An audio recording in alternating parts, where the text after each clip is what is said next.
दोस्तों आज के एपिसोड में हम आपको धरती का स्वर्ग दिखाने वाले हैं।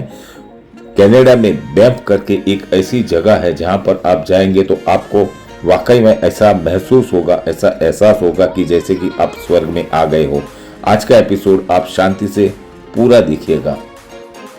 दोस्तों जैसे हमारे देश में विविध राज्य हैं जैसे कि उत्तर प्रदेश, बिहार, पंजाब वगैरह, ठीक उसी तरह कनाडा में प्रोविंस होते हैं। इस वक्त हम हैं कनाडा के पश्चिमी विभाग में जो कि एल्बर्टा प्रोविंस के नाम से जाना जाता है। एल्बर्टा में 600 झील हैं और वो कीमती मिनरल से भरा हुआ है। यहाँ की पहाड़ी शिलाओं के बीच ग्लेशियर और कोलंबिया आइसफील्ड कुदरती बना हुआ है। ये यूएसए के दक्षिणी बॉर्डर के साथ जुड़ा हुआ भी है और ये बेहद खूबसूरत जगह है। दोस्तों इस वक्त यहाँ गर्मी का मौसम है। सर्दियों में तो इस जगह मात्र और मात्र बर्फ दिखाई देती है। ये जगह स्वर्ग से कम नहीं है। आज के एपिसोड में हम आपको यहाँ की खूबसूरत सड़क और वादियों का दर्शन तो करा ही रहे हैं, पर मात्र इतने से ना तो हमको संतुष्टि मिलेगी और ना ही आपको, है ना? तो चलिए आज हम आपको खूबसूरत झील और बेनमून कोलंबिया आइसफील्ड का भी दर्शन कराएंगे। हमने तो जब पहली बार इनके दर्शन किए थे तब दिल में ये ख्याल आया था कि क्यों ना हम यहीं हमारा एक छोटा सा आशियाना बना ले। हमारा प्रयास ये रहेगा कि आपको भी उन सभी बातों का घर बैठे आनंद मिले।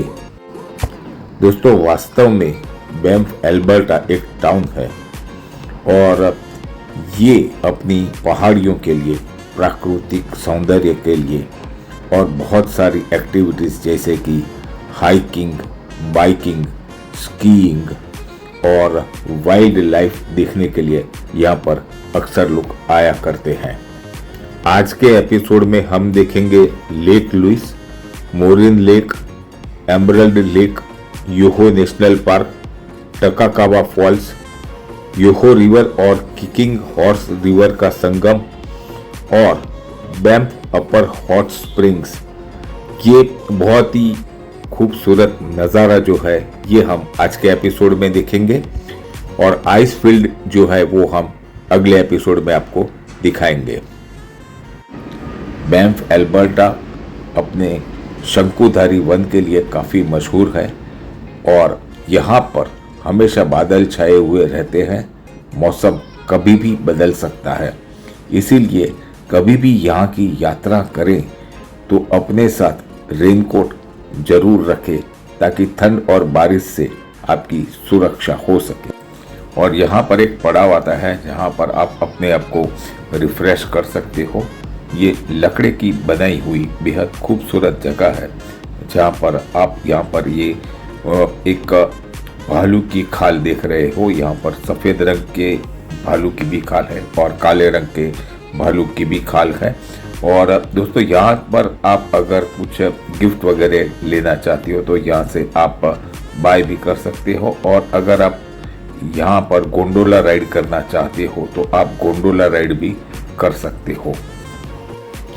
और यहाँ से आगे की यात्रा के लिए हमने बस के टिकट बुक करा के रखे थे क्योंकि हम यहाँ से आरामदायक सफ़र करना चाहते थे। और यहाँ से शुरू होता है एक आरामदायक सफ़र जिसमें हम बड़े ही कंफर्टेबल यहाँ पर 2x2 के एक कोच होता है जिसमें बैठने का बड़ा आनंद आता है और आराम भी काफ़ी मिलता है। इस बस में हम अब लुइस लेक जा रहे हैं और ये बस में जब हम बैठते हैं तो हमको यहाँ पर सीट बेल्ट बांधना रहता है और हमारा जो बैग है उसको हमारे गोद में रखना होता है। और दोस्तों मैं तो ये मानता हूँ कि आप जब भी यहाँ आने का प्रोग्राम बनाए तो पूरी तरह से प्लान करके आइए, क्योंकि अगर आप 6 महीना पहले इस बस की बुकिंग खुल जाती है और आप कम से कम आपको 3 महीना पहले बुक कराना पड़ता है। अगर आपने समय पे इस टिकट को बुक करा लिया तो आप बड़े आरामदायक सुविधा के साथ इस बस में सफ़र कर सकते हो और ना कि आप खुद ड्राइव करके चलाओ और जो यहाँ का नज़ारा देखने का मज़ा है, जो आनंद है, वो आप खो बैठते हो। तो मैं तो यही सलाह दूंगा कि भैया आप जो है समय से अपना टिकट बुक करा लीजिए। और दोस्तों, जैसा मैंने आपको पहले भी बताया था कि यहाँ का मौसम कभी भी बदल सकता है। इस वक्त यहाँ पर बारिश शुरू हो चुकी है और तापमान काफ़ी नीचे हो गया है।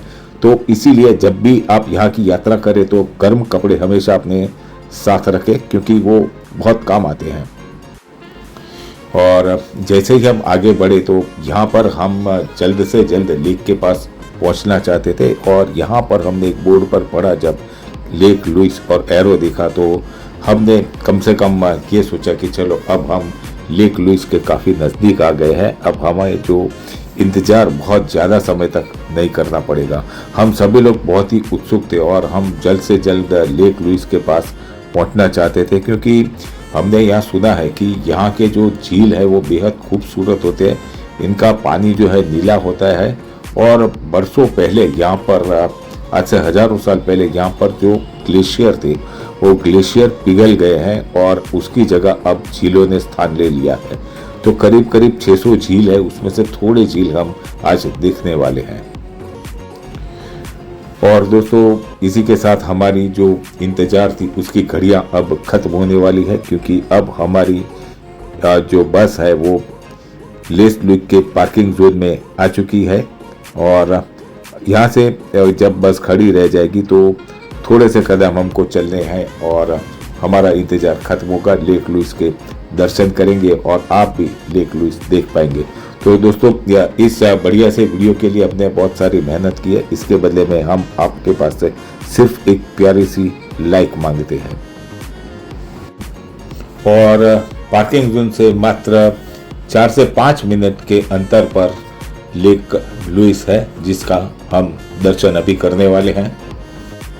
और हम अब लेक लुइस के काफ़ी करीब आ गए हैं और मौसम भी यहाँ पर बहुत ज़्यादा सुहाना हो गया है। इस वक्त हम जैसे जैसे झील के पास जा रहे हैं वैसे वैसे यहाँ पर बारिश भी थोड़ी तेज हो गई है और अब काफ़ी यहाँ पर ठंड भी लग रही है। और दोस्तों, दरअसल ये यहाँ पर पहले ग्लेशियर हुआ करता था। ग्लोबल वार्मिंग के चलते ये ग्लेशियर पिघलकर अब झील में तब्दील हो चुका है। और आखिरकार हम आ गए उस जगह पर जिसका हम सभी को बेसब्री से इंतज़ार था। ये है लेक लुइस। और यहाँ पर देखिए, तरह तरह की बोट है। आपका संग जितना छोटा या बड़ा हो उसके हिसाब से आप नाव चुन सकते हैं, 2 लोगों की, 4 लोगों की या 8-10 लोगों की।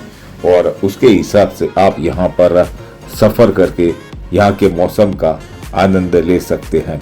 ये ऊंची ऊंची पहाड़ियाँ हैं और उसके ऊपर आप देख रहे हैं कि आकाश में काफ़ी घने बादल छाए हुए हैं। कभी भी बारिश तेज हो सकती है और कभी भी बादल यहाँ से हट भी सकते हैं। तो दोस्तों, यहाँ पर ये बहुत बढ़िया मौसम है इस वक्त। और जैसे ही हम झील के पास आए, फिर हमारा मन हुआ कि हम इस झील की परिक्रमा कर ले, क्योंकि हम यहाँ ज़्यादा से ज़्यादा समय बिताना चाहते थे। यहाँ का प्राकृतिक सौंदर्य इतना बेमिसाल है। यहाँ के वृक्ष आप देखिए, शंकुधारी, या यहाँ का मौसम है और यहाँ पहाड़ों की सुंदरता है, यहाँ पर झील की सुंदरता है। कुल मिलाकर यहाँ पर एक इतना बढ़िया वातावरण बनता है कि यहाँ से हटने का कोई नाम लेता नहीं है। और हम लोगों ने भी ऐसा सोचा था कि परिक्रमा कर ले तो साथ साथ में थोड़ा सा वीडियो अच्छा हमारा बन जाए और हम आपको अधिक से अधिक प्राकृतिक सौंदर्य दिखा सके। और हम ये चाहते थे कि यहाँ पर जो ये झील का किनारा है वहाँ पर हम थोड़ी सी तस्वीरें भी खींच ले, कुछ हमारी भी और कुछ प्रकृति की भी। यहाँ पर आप देख रहे हैं कि ऊपर काफ़ी बादल जो है वो घने हो चुके हैं और अभी बारिश और बढ़ भी सकती है। और इसी के साथ हमको संकेत आ गया कि अब हमको यहाँ से वापस चलना चाहिए, क्योंकि अब हमें आगे और मोरिन लेक देखने भी जाना है। फिर अगर अंधेरा हो जाता है तो हम जो है वो मोरिन लेक और दूसरी जो हमारी यात्रा है उसका आनंद नहीं ले पाएंगे। और हमारे गाइड ने बस में हम सभी को इकट्ठा करके ये बताया कि काफ़ी समय बीत चुका है और अब हमको यहाँ से रवाना होना चाहिए, क्योंकि आज जो है और ज़्यादा तेज़ बारिश होने की संभावना है। और हम सभी लोग तो ये सुन के खुश हो गए, लेकिन अगर ज़्यादा बारिश गिरी और बादल भी ज़्यादा छा गए, अंधेरा हो गया, तो फिर हमको जो और सफ़र करना है उसका मज़ा किरकिरा हो जाएगा। और यहाँ के सुंदर नज़ारे का दर्शन करते हुए हम चले मोरिन लेक की ओर। और यहाँ पर हर जगह आप देखोगे तो सहायक आपके लिए सहाय करने के लिए रास्ते में हमेशा तैयार रहते हैं। ये यहाँ की एक बहुत अच्छी बात है। और इस जगह पर ट्रैफिक बहुत कम होता है, इसलिए सड़कें छोटी रहती है। अब यहाँ पर बारिश रुक गई है। अगर मौसम ऐसा ही रहा तो मोरिन लेक पर हमको तस्वीरें खींचने का बड़ा मज़ा आएगा और वहाँ का जो सौंदर्य है उसका वीडियो भी बहुत अच्छा बनेगा, ऐसी उम्मीद यहाँ पर बन रही है। और यहाँ से पहाड़ियों की ओर अगर नज़र करते हैं तो कोहरा बिल्कुल साफ दिखाई देता है। यहाँ का सौंदर्य इतना बेनमून है, जैसा मैंने बताया था आपको कि ये कितना भी देखो पेट नहीं भरता इससे। ये हमको जितना भी देखते हैं उतना और देखने की इच्छा प्रबल बनती ही जाती है। और इसी बीच हमारे यहाँ पे जो गाइड है उन्होंने बताया कि अब मोरिन लेक काफ़ी करीब है, तो अब से थोड़ी ही देर में हम मोरिन लेक पहुँचेंगे और वहाँ की सुंदरता का भी नज़ारा देखेंगे। अब हम यहाँ पर मोरिन लेक के पार्किंग जोन तक पहुँच गए हैं और अब यहाँ से थोड़ा सा ही समय है जबकि हम मोरिन लेक के पास जाएंगे और उसकी सुंदरता को देखेंगे। बहुत कुछ सुना है हमने मोरिन लेक के बारे में, लेकिन जब तक हम आंखों से देखते नहीं हैं तब तक हमको संतोष नहीं होता है।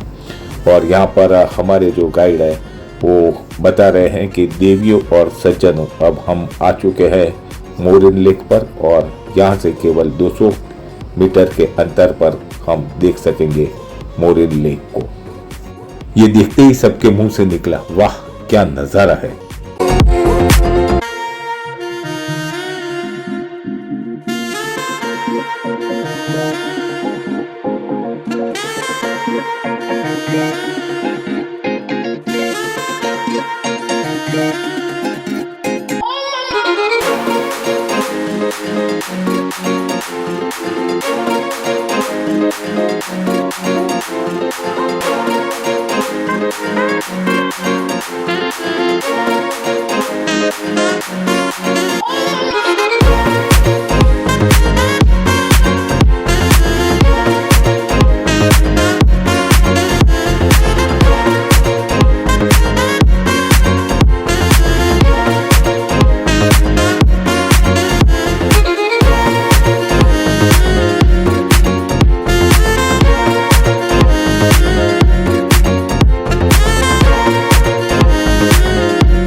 और मोरिन लेक से हम जैसे ही निकले तो यहाँ पर बेहद खूबसूरत सड़क थी जहाँ से हम गुजर रहे थे।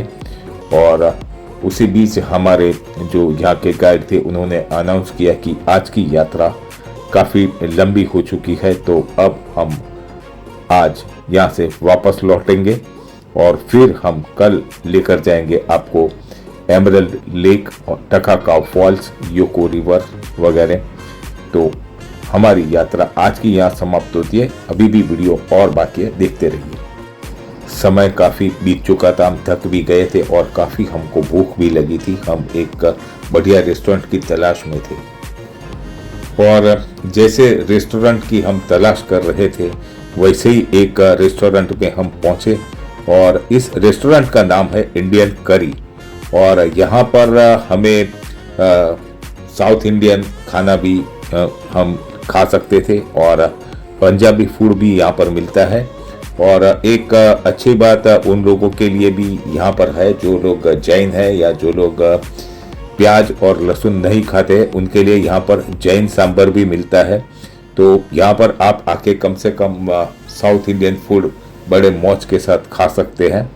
और ये एक बहुत ही बढ़िया रेस्टोरेंट था और यहाँ का खाना खाने के बाद हम सभी लोगों को खाने का बहुत ही संतोष मिला, क्योंकि हमने कभी सोचा नहीं था कि बैंफ में हमको इतना अच्छा वेजिटेरियन खाना मिलेगा।